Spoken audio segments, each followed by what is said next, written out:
María Valtorta, libro de Azarías, traducido del original italiano por Santiago Simón Horta. Título original de la obra en italiano: Scritti di Maria Valtorta, libro di Azaria. Advertencias previas. Las consigno por considerarlas necesarias para precisar las razones que me han movido a prescindir de determinados aditamentos del libro original. Este, como el resto de los que integran el conjunto de las obras de María Valtorta, es un regalo del cielo, sin otro fin que el bien espiritual de sus destinatarios. La presente traducción no tiene ni debe de tener fin distinto. Por tal motivo, he prescindido de las notas introductorias del escritor Pisani, que hacen referencia a cuestiones relacionadas con los originales autógrafos, etc., etc. De las anotaciones puestas al pie de las páginas por el padre Bertini, tan solo he recogido aquellas que, a mi entender, aclaran determinados hechos y circunstancias, pues, de transcribirlas todas, el libro alcanzaría desmesuradas proporciones por lo extenso de las mismas, que, si bien importantes, miran únicamente a una subida erudición. He prescindido, asimismo, de la transcripción de las diversas partes de las misas respectivas: introito, oración, epístola, gradual, etc., porque, aparte su extensión, dicha transcripción resultaría inútil, dado que esas partes no coinciden con las de las misas actuales, pues las aquí comentadas conforman con el misal de San Pío V, y las que ahora se celebran se acomodan a la liturgia establecida por el Papa Pablo VI. Los comentarios a las misas dominicales, a las que María Valtorta denomina misas angélicas, abarcan un ciclo litúrgico completo que se inicia el 24 de febrero de 1946 con la misa de sexagésima y se cierra el 2 de febrero de 1947 con la de septuagésima. Pues bien, aunque oficialmente el ciclo litúrgico da comienzo el primer domingo de Adviento, he creído conveniente no alterar el orden cronológico de los comentarios, ya que no es óbice para el lector pueda acomodar su lectura a la festividad correspondiente. Y hechas estas advertencias, pongo en sus manos, lector amigo, la presente traducción del libro de Azarías, que no dudo ha de recibir como lo que es, una joya del cielo.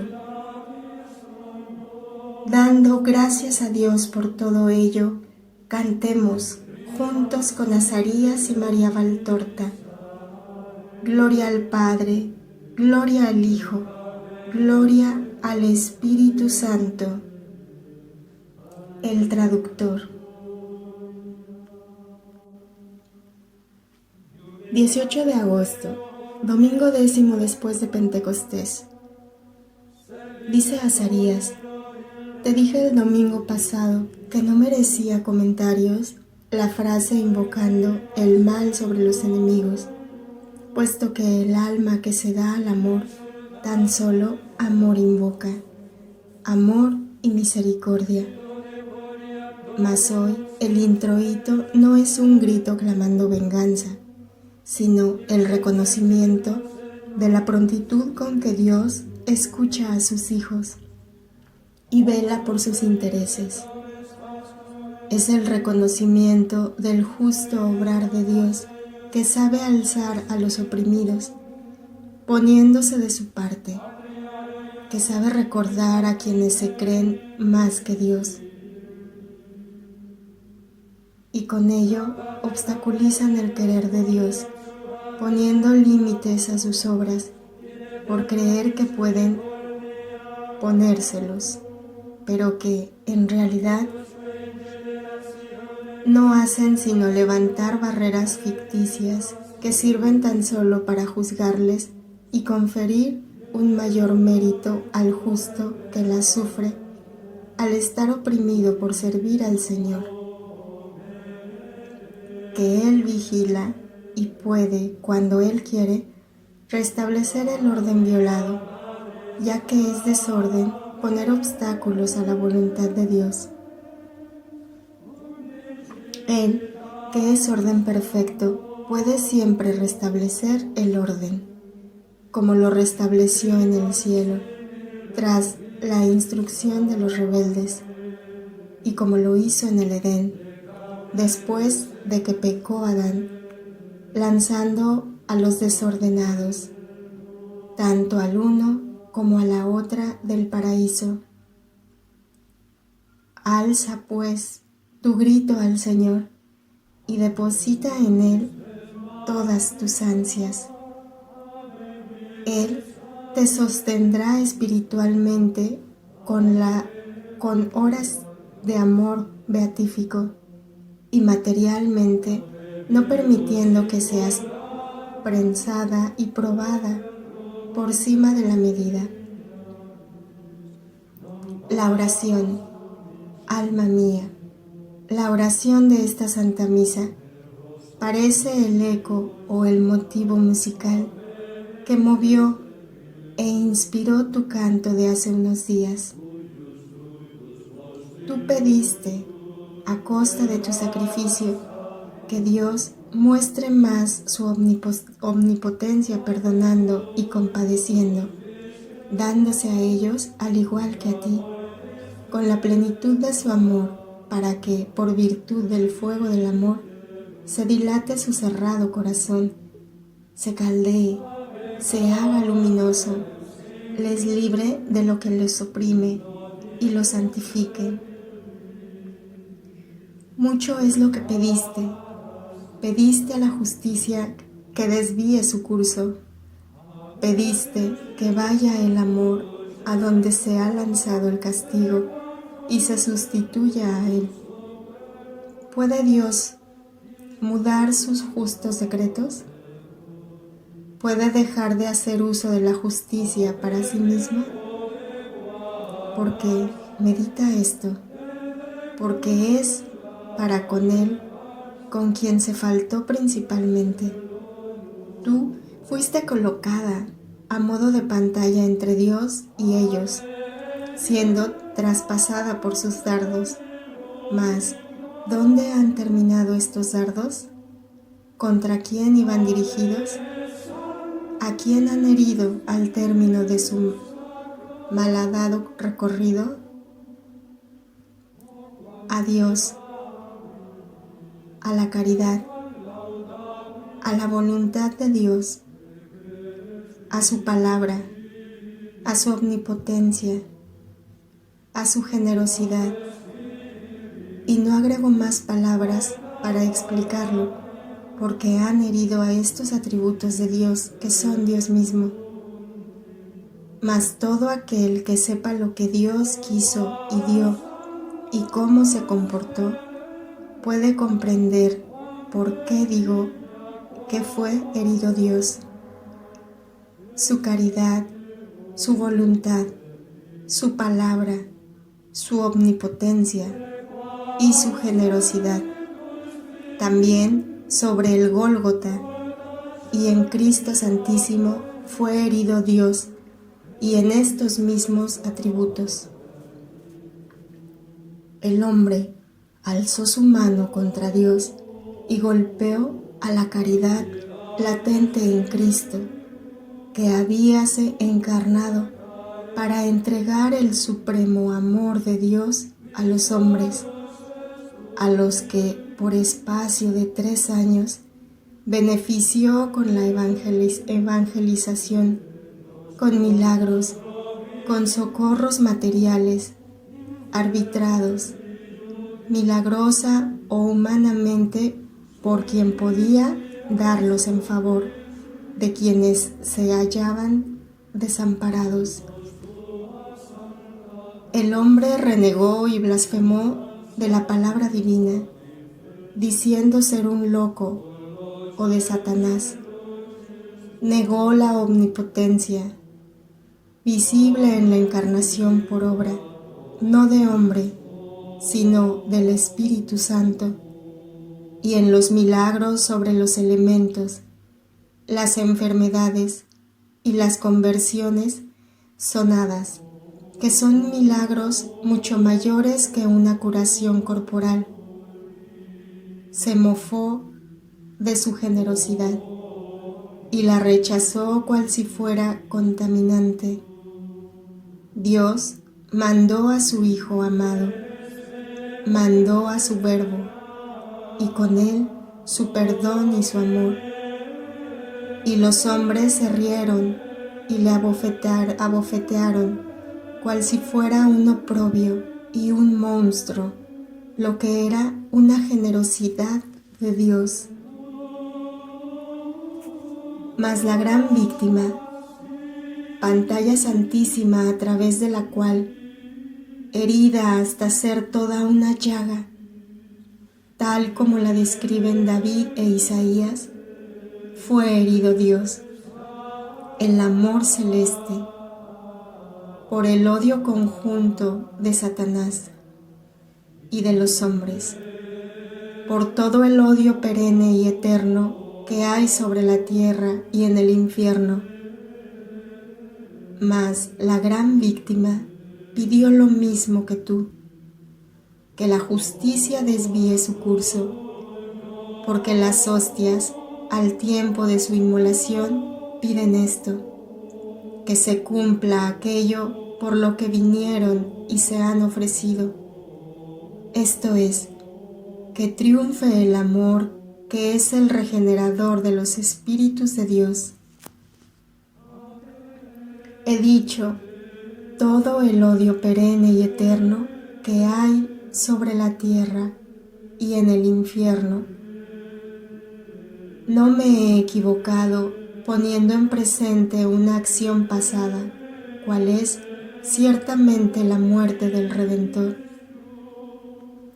El Verbo, esto es, Jesús, es el eterno expiador, es el amor eterno y expiador, lo que era ya antes de que fuese hombre, y lo que será hasta el postrer hombre, y el fruto de su expiación continuará aún más allá del tiempo, porque es eterno el pueblo de los santos, que serán, más allá del tiempo, el fruto de la expiación de Jesús.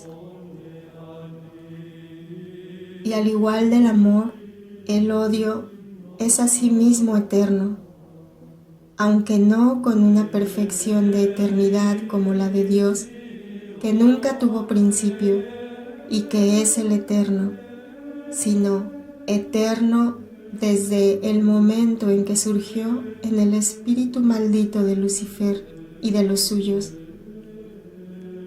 eterno en el infierno, que existe desde entonces y que ya no tendrá término, eterno en el corazón de los hombres que lo eligen por su Señor y lo llevarán consigo más allá del tiempo. Se abatió sobre la tierra desde que la sangre de Abel se derramó por el odio de Caín, y hiere sin descanso a Dios. Todo le fue presente a Cristo en la hora de su pasión, triturándole como cuerpo lanzado a una piedra de molino. Pues así, De numerosas fueron las heridas, inferidas al amor encarnado. Después del tiempo, se seguirá blasfemando en el pueblo de los malditos, que serán más allá del tiempo, el fruto de la labor de Satán. Y estas dos eternidades, la del amor y la del odio, la del expiador y la de pecado, la de Jesús y la de Lucifer, estarán en el perpetuo es y el Rey del cielo, y el del abismo a la cabeza de sus respectivos pueblos. De aquel pueblo que debía haber sido uno, el de la humanidad al servicio de su Creador y Señor, pero que con libre voluntad prefirió dividirse en dos, eligiendo la rama nueva en un rey maldito, por el que volvió la espalda a Dios, eligiendo como ley suya el mal, porque mal incalculable no es haber nacido entre las sombras del gentilismo o de una idolatría, como tampoco entre las nieblas de una fe herética en la que perdura un recuerdo de la verdad y de partes de la verdadera religión, aunque privadas de vida por estar separadas del cuerpo místico que es el único cuerpo viviente. El mal estriba en, no obstante, haber nacido en el seno de la Iglesia, vivir como herejes, paganos, separados y muertos por el pecado. No hay vida fuera de la Iglesia romana, si bien todos pueden entrar en la vida y la Iglesia romana no se niega a recibir en su seno a los muertos, procedentes de otras religiones, reveladas o idólatras, y darlos a luz para la vida del mismo que el sepulcro de Jesús Santísimo acogió un cadáver y dio a luz al viviente, a aquel viviente que por sí mismo retornó a la vida por ser él la vida, a aquel viviente que, al ser la cabeza del cuerpo místico, no puede por menos de vivificar cuanto él pertenece y en él penetra. Esto hace la Iglesia, es esposa y madre. Como esposa santa, otra cosa no desea sino dar a luz hijos para su esposo, a fin de que sean muchos los hombres que lleven su nombre por todos los ámbitos de la tierra. Y es madre desposada con la divinidad, que es padre por poseer esta cualidad como primera persona en cuanto engendrador del Hijo, como creador de los hombres, padre, por tanto, en relación consigo mismo y en relación con sus criaturas. Así pues, teniendo por esposo a un padre, la Iglesia no puede, por menos de ser madre. Tomó de su creador, de su fundador, de su esposo y de su cabeza el pensamiento y los afectos.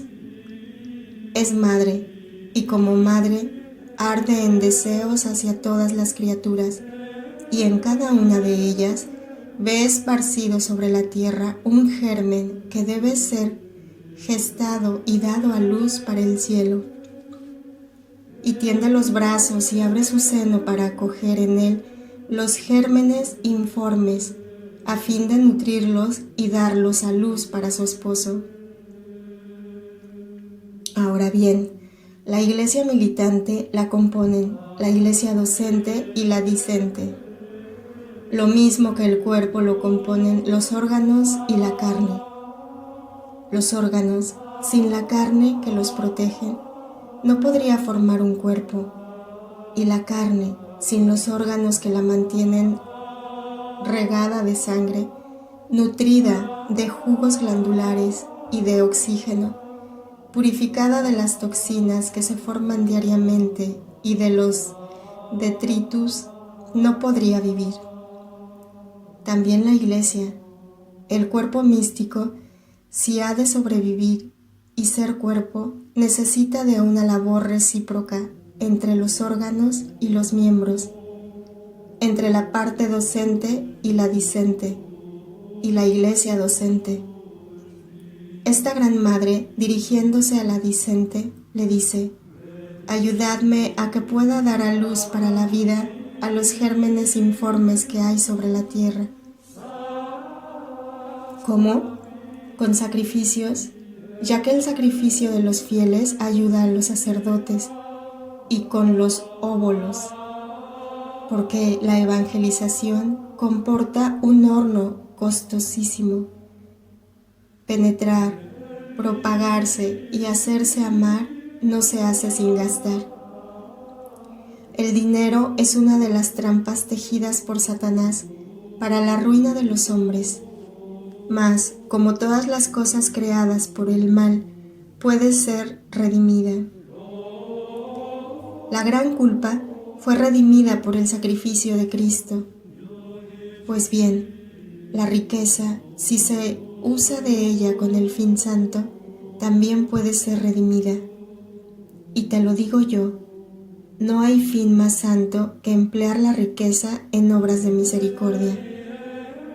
Casi todas las obras de misericordia, tanto corporales como espirituales, las llevan a cabo los misioneros, es decir, los buenos sacerdotes, porque toda la tierra es tierra de misión, ya que a las puertas de su iglesia, en los umbrales mismos de su convento, el sacerdote o el religioso encuentra al idólatra, al hereje, al incrédulo, al ateo, al muerto, a ese germen informe que tienen que llevar al regazo de la Madre Iglesia, para que ella lo dé a luz para Dios. Él, el Verbo, dijo: quien dé una sola copa de agua a uno de mis discípulos, no perderá su recompensa. Y dijo también: procuraos, amigos, con las riquezas injustas, a fin de que, cuando muráis, os reciban ellos en las tiendas eternas. Por deber para con la Madre y por una santa astucia consigo mismo, los católicos que creen en el Señor Jesucristo deberían procurarse amigos, es decir, los cristianizados a través de su ayuda espiritual o financiera, y mejor, por ser más perfecto, espiritual y financiera a la vez, los cuales al morir sus indirectos salvadores les reciban en las tiendas eternas. No es buen católico el que ruega únicamente para sí, ni buen hijo de la Iglesia de Cristo el que piensa en su gloria futura, en sus necesidades presentes, en sus luchas, en sus fatigas, pero no en la gloria de la Madre, en sus necesidades, sus luchas y fatigas, a fin de recoger y engendrar para la verdad, el camino y la luz a esos pobres hermanos que son como bastardos sin padre ni madre, no solo en la tierra, sino también en el cielo, ya que se hallan fuera de la familia en la que el Padre de Dios, la Iglesia, la Madre y hermanos, los santos y los católicos, vosotros católicos, que os veis en la dulce y santa comunión de los santos, ¿cómo os mostráis tan reacios en procurar que entren tantos hermanos vuestros de humanidad? Si os preciáis de amar al Señor y su nombre, ¿por qué no echáis mano del sacrificio y de vuestro dinero para hacer que todos los hombres le amen? Ya lo dijo él: la mies es ciertamente copiosa, mas pocos los operarios. Rogad al dueño de la mies que mande muchos operarios a ella. ¿Y no recordáis cuando lo dijo? Dice Mateo, y como viese las turbas, se compadeció de ellas, pues estaban cansadas y extenuadas como ovejas sin pastor. Esas palabras, por tanto, salieron de los labios de nuestro Señor Jesús, cuando un amor de compasión le hizo afligirse por aquellos que se hallaban sin pastor, cansados y extenuados.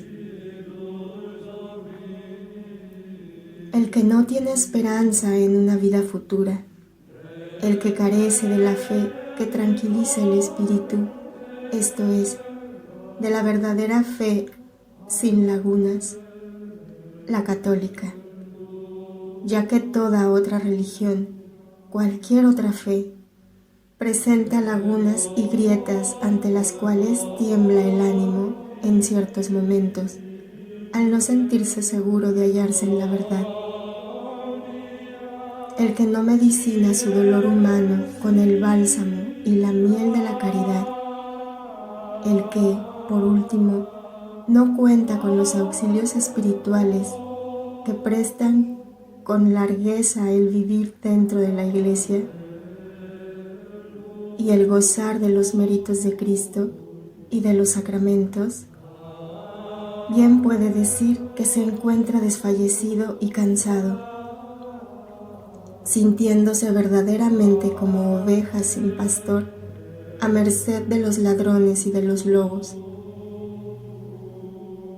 Las tristezas de las almas carentes de la gracia, vosotros, los hombres, no las conocéis ni las meditáis. Nosotros las vemos y tenemos para ellas la misma compasión que tuvo el Maestro al ver tanta mies en abandono. Almas que vivís en la Iglesia, atended al lamento de Cristo. Los graneros del Señor están esperando la mies para antes de que suene la hora de la gran revista. Haced porque se siembren las tierras incultas y den fruto para que así haya después operarios que sigan de sembradores. Porque entre los operarios del Señor, entre los auténticos operarios, pasa muy presto la guadaña de la muerte y corta. Y así, quien sembró no llega a cosechar. Por lo que es preciso rogar y más rogar para que sean tan numerosos. Querría decir, tan numerosos como las espigas y de este modo la semilla. Cada semilla llegue a tener 2 ángeles que la tutelen, el de Dios espiritual y el eclesiástico sacerdotal, porque el mundo muere por falta de sacerdotes. ¿Sabes qué quiere decir sacerdote? Sacerdote quiere decir consagrado, dedicado, ofrecido por completo a su Dios para llevarle almas. Todo debe desaparecer para el sacerdote, absolutamente todo, y quedar únicamente Dios y las almas. Debe despojarse de todo, hasta de su humanidad, y como Cristo, inmolarse para su misión. Así es como llega a ser un operario de Cristo, pudiendo sembrar y cegar con la seguridad de que en su surco no le ha de crecer la cizaña, y de que hará de cada hombre un alma cándida. En el cielo no se dan los matices de las distintas razas. Todo allí es luz y belleza, todo pureza y amor. En el cielo, el dueño del cielo y de la tierra deja entrar a todo aquel que tiene el alma limpia y adornada. No rechaza al negro, al mongolo, ni al polinesio, es decir, a ninguno. Todos son hijos suyos. Son los hermanos de su Hijo, que a todos los amó desde el seno del Padre. Más tarde en la tierra y después sobre la cruz, desde la que contempló hasta aquellos que el mundo ignoraba que existiesen. Al indio como al patagón, a los de la lejana Oceanía, a los australianos, lo mismo que a los pieles rojas. A todos violes desfilar como en una revista ante sus ojos, de moribundo, bajo el cielo tenebroso del Viernes Santo. Y landas septentrionales cubiertas de hielos, y bosques o desoladas, selvas vírgenes ecuatoriales e islas ignotas, inmensas, unas como continentes y diminutas otras como atolones. Regiones abrasadas por el fuego subterráneo o casquetes árticos en los que parece imposible la vida. Todo se le presentó al detalle en su futuro, y sobre todos esos espacios, su sacrificio y su amor sin límites, quiso que el sol de Dios diseñase la sombra de una cruz, para que, al igual de su signo Tau, marcado por el misionero sobre las almas, hiciese miembros de su pueblo a los idólatras y paganos. No olvidéis el último deseo de Cristo expresado en la plegaria del Jueves Santo y ya sobreentendido en las palabras: te pido por todos aquellos que, por las palabras de mis sacerdotes, han de creer en mí, a fin de que sean una sola cosa como tú estás en mí y yo en ti. Y expuesto con anterioridad en el discurso del buen pastor: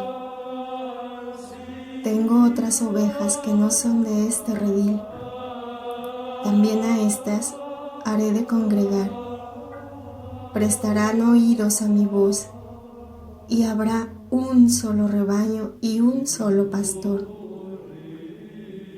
Por esto me ama el Padre, porque doy mi vida por mis ovejas. Y ambos deseos se repiten en su corazón moribundo cuando, entre sexta y nona, la agonía sella por fin sus labios. Trabajad en hacer realidad el deseo de vuestro Salvador. No seáis soberbios como los antiguos fariseos, que se tenían por los únicos elegidos de Dios. No creáis que entre los idólatras y vosotros, entre los cismáticos y vosotros, media un abismo insondable, y que llega a ser así por cuanto vosotros sois los puros y ellos los inmundos. Dice Pablo: sabed que cuando erais gentiles, os dejabais llevar tras los ídolos mudos, fiados en la capacidad de quien os conducía. Mas, por ventura, aquellos gentiles que se dejaban arrastrar a los ídolos, por lo que, revestidos de sacerdotes paganos, se los presentaban como dioses, ¿eran acaso mayores pecadores que vosotros que, conociendo al Dios verdadero y ya regenerados por la gracia, seguís con harta frecuencia a los ídolos que la triple concupiscencia y Satanás os presentan? Sois vosotros, sin duda, más grandes pecadores porque, no obstante, conocer la verdad la posponéis a las cosas vanas y viciosas. Aquellos gentiles, al igual que los de ahora y los idólatras actuales, una vez conocida la verdad, la han seguido a una costa de su vida, repudiando heroicamente su pasado para abrazar la fe convertida para ellos en su eterno presente. No abriguéis desdén ni extrañeza hacia quienes todavía desconocen al Dios verdadero, sino más bien haced porque salgan de su ignorancia para entrar en la sabiduría y sobre todo, procurad no escandalizar a aquellos que viven entre vosotros como idólatras, herejes o cismáticos. Portaos de forma que no puedan decir, ellos no creen en lo que dicen, pues de lo contrario no serían así. Vuestras acciones deben ser obras misionales para los gentiles que, bajo diversas denominaciones, conviven en vuestra ciudad o en vuestras propias familias tal vez. Ay de aquel que predica y alza su voz en nombre de Dios y después lleva a cabo actos reprobables que el prójimo juzga. Con ello da a entender que es un falso hijo de Dios y un hipócrita. De cada uno a Dios lo que pueda para la edificación de su prójimo y se lo dé santamente, a fin de que se manifiesten las obras misericordiosas de Dios. Porque si uno hace mal uso de los dones de Dios o finge poseer lo que no tiene, esto es, aquello que le fue quitado en castigo de no haberlo usado como debía, es un hipócrita, aborrecible a Dios, un embustero y un idólatra, porque se da culto a sí mismo y lo exige de los demás, pronunciando palabras engañosas y por tanto tiene consigo al demonio. Ninguno que hable por el Espíritu de Dios anatematiza a Jesús. Anatematizar a Jesús es llevar una vida en desacuerdo con su doctrina. Y nadie puede decir Señor Jesús si no es por el Espíritu Santo, pues efectivamente tan solo reconoce a Cristo aquel que, teniendo en sí la gracia, puede reconocer, es decir, conocer a Jesús por lo que realmente hay en el Señor Jesús, Salvador.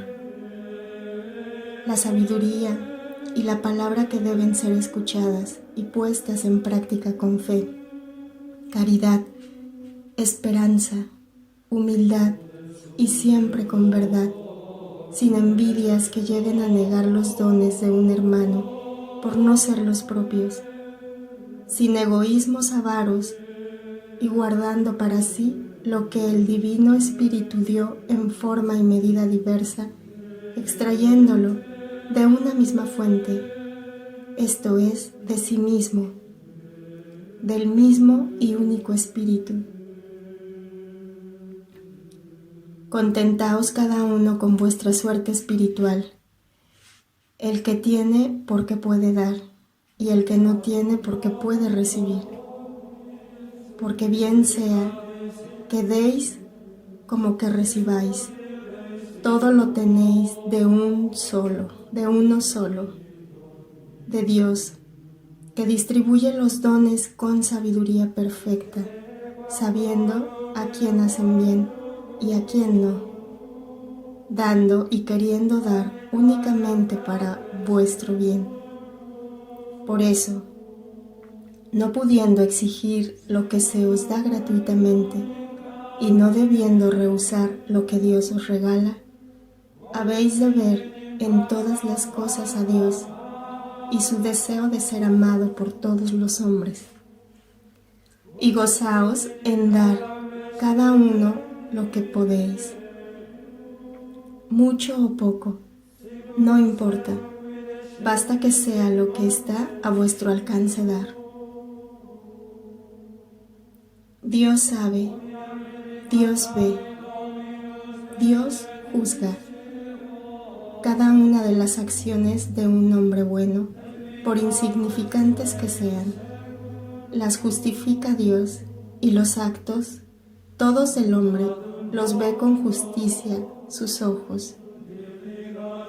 Amad, y de este modo todo lo haréis bien, tanto en lo relativo a Dios como a la Iglesia y al prójimo, que está más próximo a vosotros si pertenece a la verdadera y única Iglesia.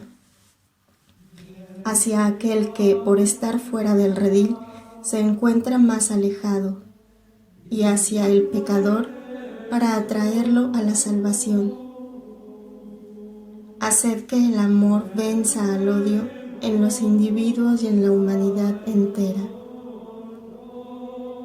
Vosotros, todos que, con uno u otro don, servís al Señor, estad ciertos de que Dios está con vosotros, y abrigad la firme esperanza de que Dios no permite que sus siervos sean confundidos, y así marchad siempre hasta la meta, tributando por todo acciones de gracia al Señor. Gloria al Padre, al Hijo y al Espíritu Santo. 25 de agosto, domingo 11º después de Pentecostés. Dice Azarías: ¿cuál es la morada santa de Dios? A esta pregunta responderán algunos: el cielo, otros la Iglesia, y otros el corazón del hombre. Y aún no alcanzando la perfección en la respuesta, ninguno habrá errado, ya que Dios habita en el cielo, en su Iglesia, y en el corazón de los hombres que están en su gracia. Mas para ser exactos, Dios está en sí mismo. Él tiene la morada en su caridad infinita, única morada que por su perfección e infinitud puede contener al perfecto y al infinito. En la caridad todo se opera, procede, se genera, se satisface, reposa y aplaca. La caridad, esto es, Él mismo, es la morada santa de Dios. Por esto, la palabra litúrgica que dice: es Dios el que hace habitar en su casa a personas de carácter idéntico, viene a significar sabiamente que tan solo quienes moran en la caridad habitan en Dios. Concepto contenido en esta frase de Jesús, Señor nuestro: permaneced en mí y yo en vosotros. Si alguien permanece en mí y yo en él, este tal lleva mucho fruto. Y en aquella de la plegaria divina: que sean todos una sola cosa como tú estás en mí, oh Padre, y yo en ti. Palabras que, recogidas por el apóstol del amor, resuenan en su epístola escrita muchos años después de la Sagrada Cena, cuando, en los umbrales del más allá, Juan, sin necesidad de éxtasis, contemplaba ya la morada de Dios, que descendía para acoger a aquel que había entendido la caridad. El que me ama, nació de Dios.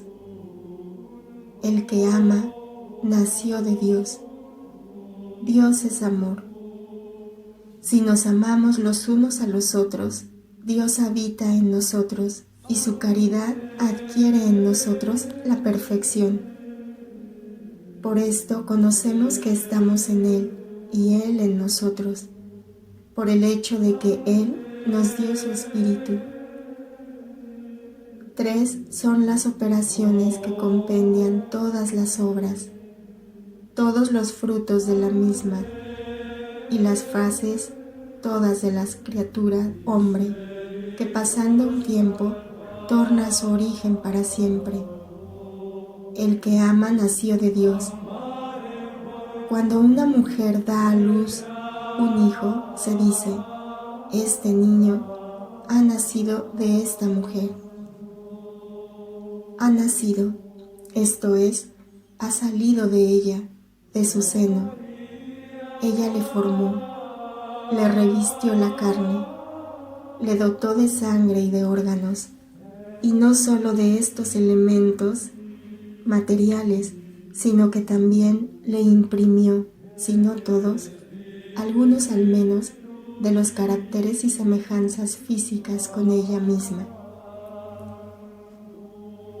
La mujer es tan solo una criatura imperfecta, como imperfecta es igualmente su matriz, mas Dios no es imperfecto. Ponderad, por tanto, qué grado de carácter y de semejanza imprimirá en aquellos que salen de su seno. Todas las almas son creadas por Dios y toman del Padre una primera imagen y semejanza. Ahora bien, toda alma, por espontánea voluntad, puede, diré así, tornar al Padre y volver a nacer de Él. Es esta la recreación del alma, de la que han hablado los doctores de la Iglesia. Después de estas mismas palabras, aprecias toda la profunda verdad de la de San Juan. El que ama nació de Dios y le conoce. El que ama, puesto que si no amase a Dios, no haría por volver a entrar en Él, ni a renacer en plena y propia voluntad de Dios.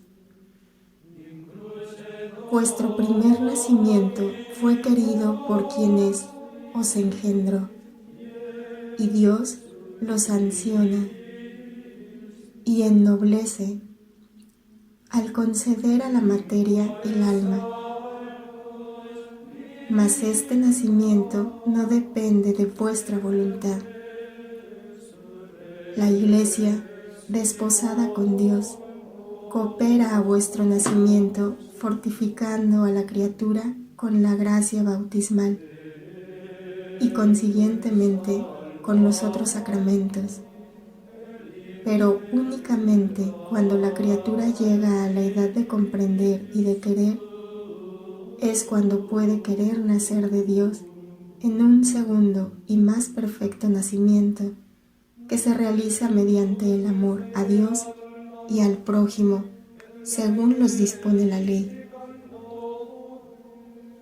Segunda operación: la cohabitación de Dios en vosotros y de vosotros en Dios, a través de la caridad. Dios desciende a habitar en el corazón que le ama, y el alma sube a habitar en la morada de Dios.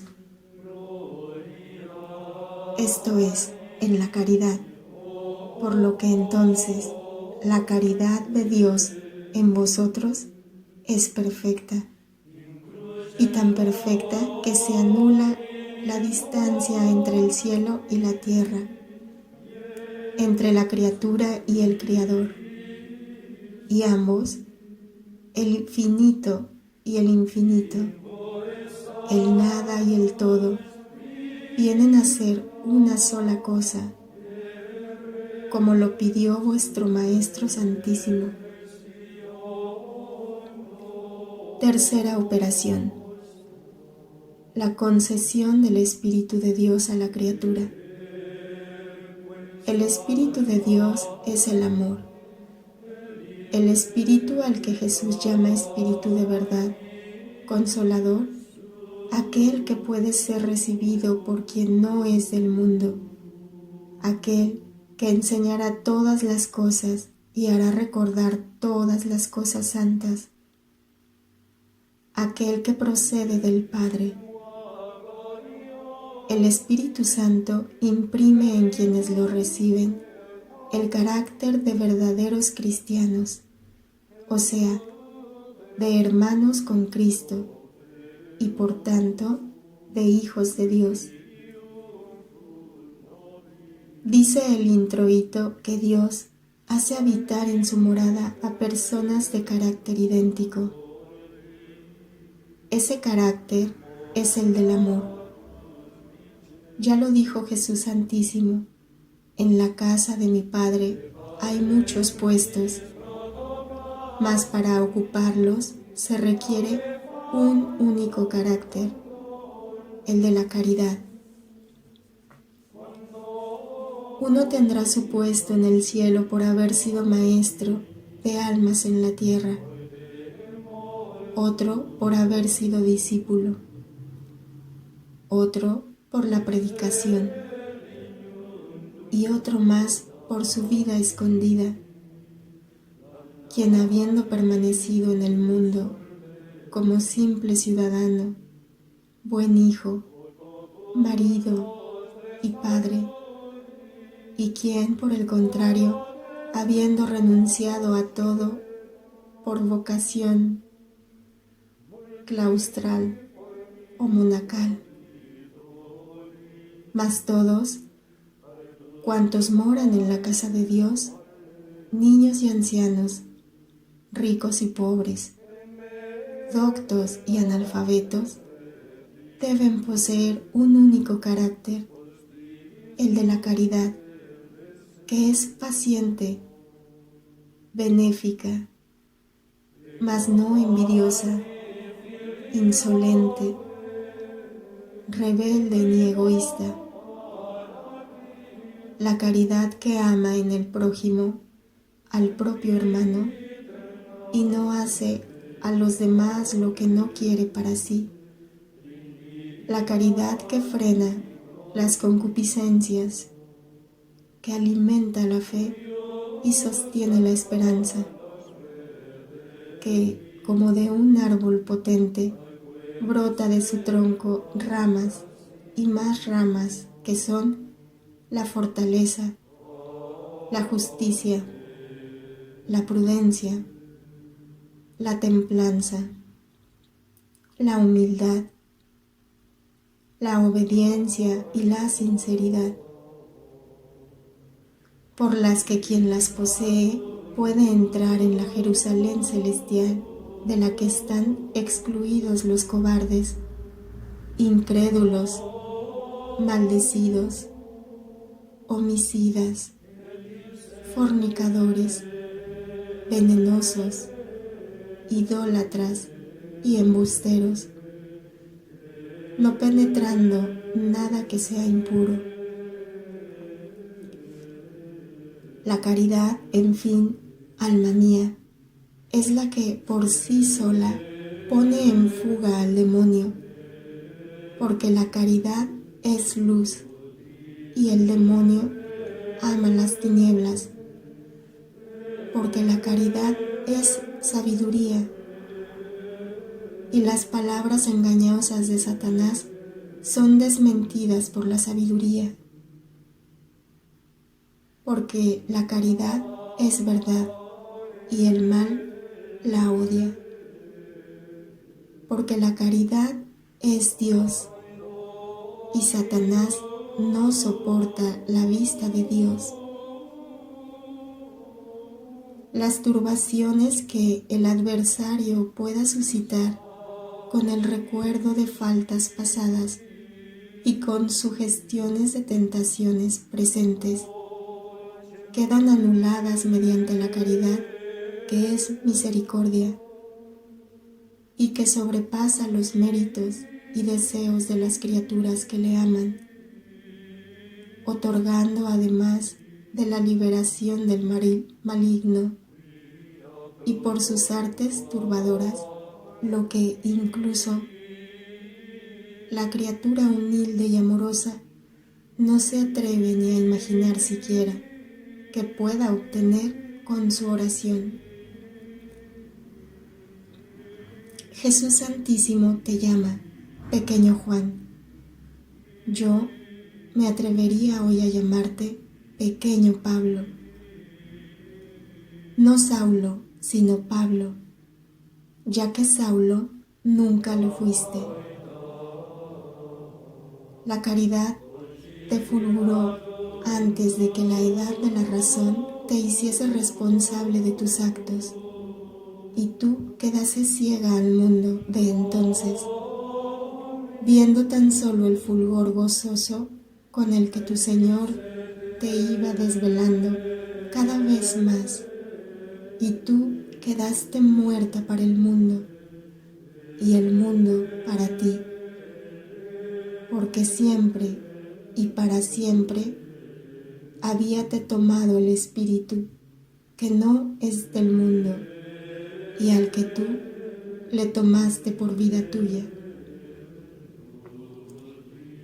Mas si llegaste a ser un pequeño Pablo, fue por el querer de Dios, y el querer de Dios es este, que tú des a los hermanos el Evangelio que has recibido, también a ti, que no eres apóstol ni maestro, y sí la más insignificante de todos en cuanto a ciencia y reputación, según el concepto humano, instrumento útil tan solo por el mérito de tu caridad, que jamás rehusó el servicio de Dios, y deseo consumirse en el mismo, para que los hermanos amen al Señor. También a ti, precisamente por estos dos últimos motivos, se te apareció el Señor, al que has visto y oído, y al que le ves, le sientes, le verás y sentirás en adelante. Así pues, pequeño Pablo, di las palabras sinceras, humildes y reconocidas del gran Pablo, y sean estas el broche que cierre la presente meditación dominical, antes de volver la mirada de tu espíritu a aquel que se te presenta una vez más para hacerte feliz, para adoctrinarte y darte las lecciones que has de transmitir a las almas. Por la gracia de Dios, soy lo que soy, y la gracia que se me dio no ha sido en vano, puesto que me he fatigado más que todos ellos. Pero yo no, sino la gracia de Dios que está conmigo. Es justo este reconocimiento de las obras de Dios en ti, que pone a salvo la humildad, que sabe lo que ha hecho y por qué lo ha hecho, por el solo mérito de la gracia de Dios, que ha querido que tú seas lo que eres. Así tú le honras y debes siempre honrarle si no quieres llegar a ser un Caín, que no le reconoce a Dios el mérito y el derecho de las riquezas y bellezas de los frutos de tu alma. Y debes honrarle con tus bienes, con las primicias de cuando llegues a tener, ofreciéndoselo todo a Él, a fin de que, demoliendo las barreras levantadas por la envidia, que tiene vida propia y anida en muchos, esparza los tesoros sobre aquellos para quienes se dieron,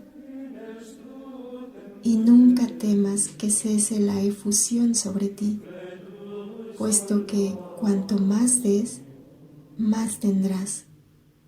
ya que los tesoros de Dios y los ríos de la sabiduría son inexhaustos, de forma que estando aún los frutos colgados de las ramas, el árbol se adorna con las corolas de nuevas flores, que el día de mañana se convertirán en frutos nuevos. El árbol de la vida se cubre sin cesar de flores y de hojas, y madura sus frutos para aquellos que aman, sirven y responden con buena voluntad a los deseos de la gracia de Dios.